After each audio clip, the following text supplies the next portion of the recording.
Hi guys, it's Mrs. Balance Sheet coming to you with a video, and today's topic is about how I went to college, graduated from college, debt-free with no student loans, okay?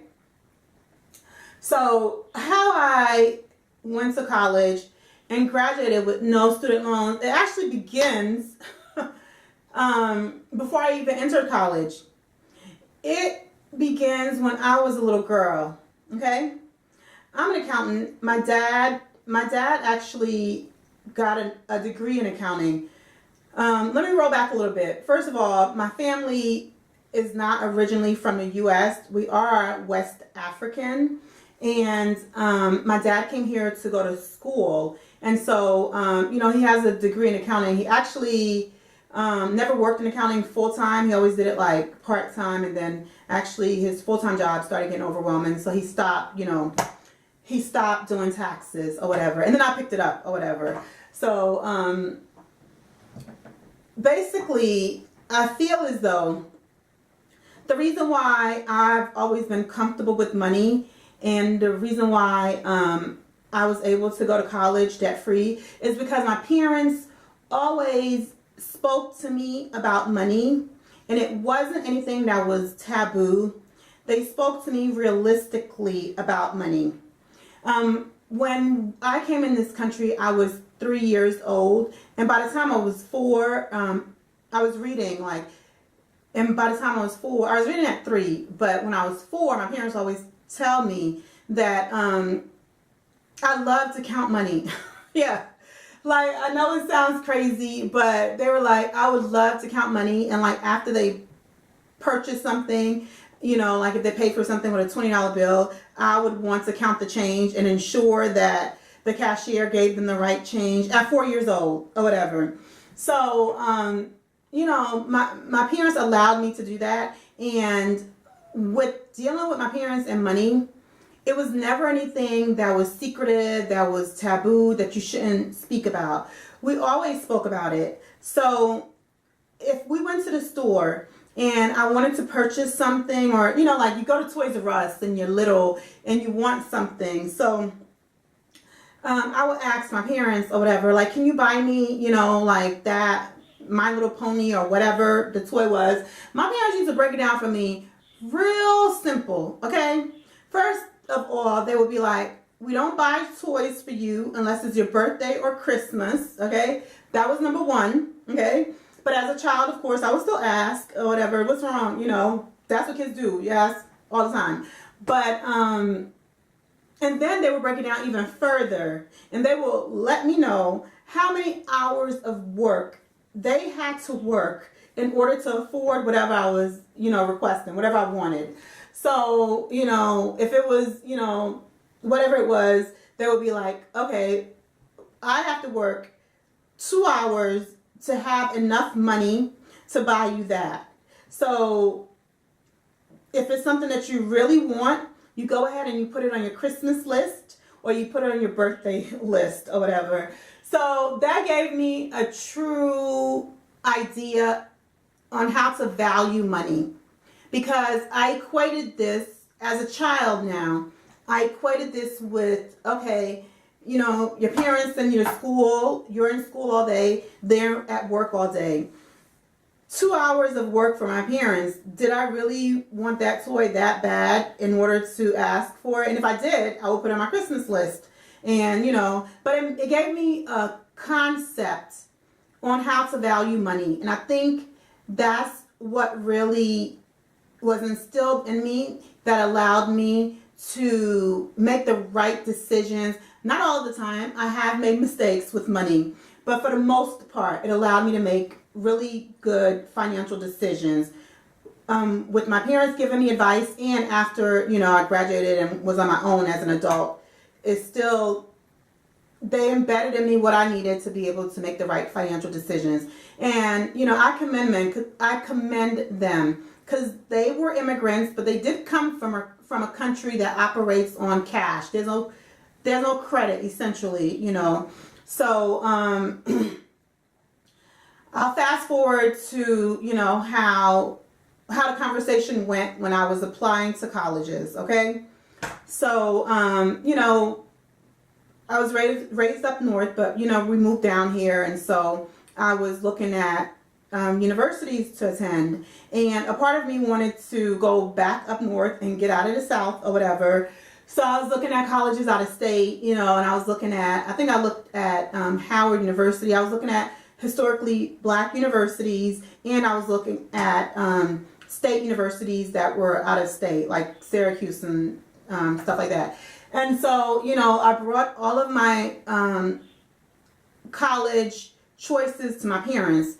Now, I didn't apply to any of these colleges because everyone knows the application fee, So I didn't apply to any of them. I was just telling them the ones that I was interested in applying to. And so my parents went through and, this was like, I graduated from high school in the late 90s. So this is like in the late 90s. So they got, the information that they could gather as far as how much it was to attend the universities, the ones that were out of state and the ones that were, in state and the ones that were HBCUs.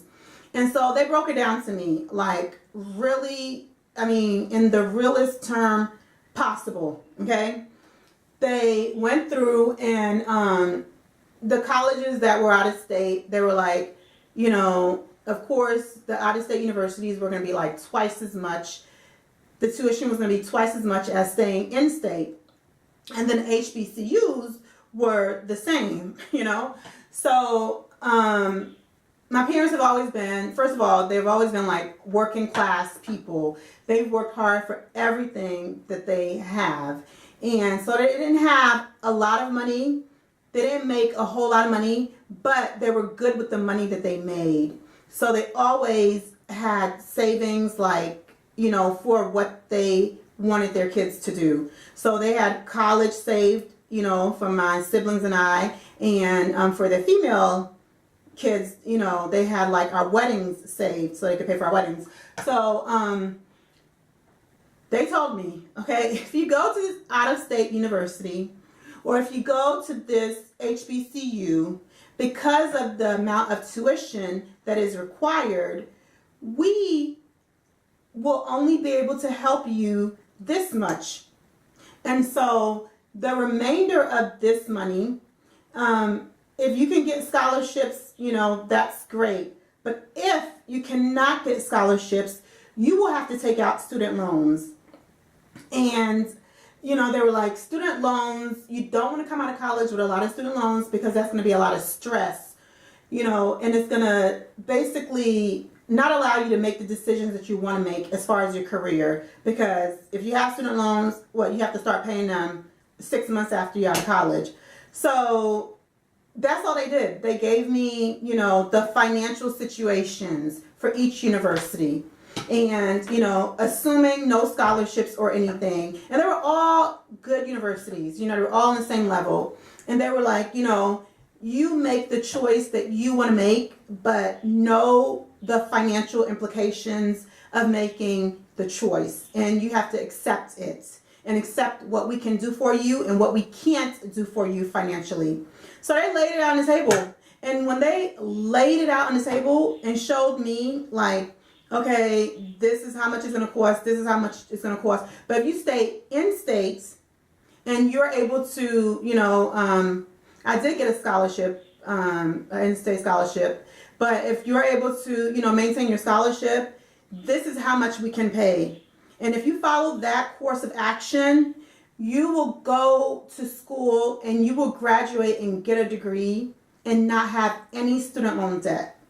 And that's exactly what happened. Those are the choices I made. I chose to stay in state and I chose to go to school in state. And when I graduated from college, I felt, like I had accomplished something. It was just a great feeling. I felt like I was on top of the world. It gave me confidence, but it also gave me confidence, especially to know that whatever position, whatever job that I took, however long it took me to find a job, which it didn't take long at all. But, at the time, it was taking, some people long. But it gave me the confidence to make a decision without having to worry about student loans and without being overwhelmed with, a financial burden, directly after graduating from college. So I thank my parents, and I share that story with you, especially parents out there. If parents, no matter how old your kids are, if they're young, if they're toddlers or whatever, you need to speak to them about money. We use money every day. Me personally, I start giving my kids allowance when they're 5 years old. And of course, we live in a society where, we don't really use cash anymore. Everybody uses debit card, and, cryptocurrency is so popular. But I give my children cash because they need to know how to, first of all, they need to know how to count money. They need to see money. They need to know the value of money. So when they're 5 years old, they start getting allowance. And they're able to make decisions, financial decisions at 5 years old on what they want to do with their money. You got to teach your kids, no matter what age they are. If you haven't started, if your kids are a little bit older or whatever, it's never too late to start. You got to teach your children how to tithe, how to give, how to save, and how to spend, and how to invest, okay? Those are the things you need to teach your children, and it's never too late. If those are things that you know how to do well, that's great. If those are things that you don't know how to do well, guess what? This is a perfect opportunity to learn and to teach your children so that they don't go through what you went through, having bad spending habits or having a negative mentality or association with money, So that's my story, and if you're a parent, I hope this helped you. If you don't have kids, if you plan on having kids, I hope this video helped. Please go ahead and subscribe for additional videos, and if you like the video, go ahead and click the like button, and thanks for watching. Bye.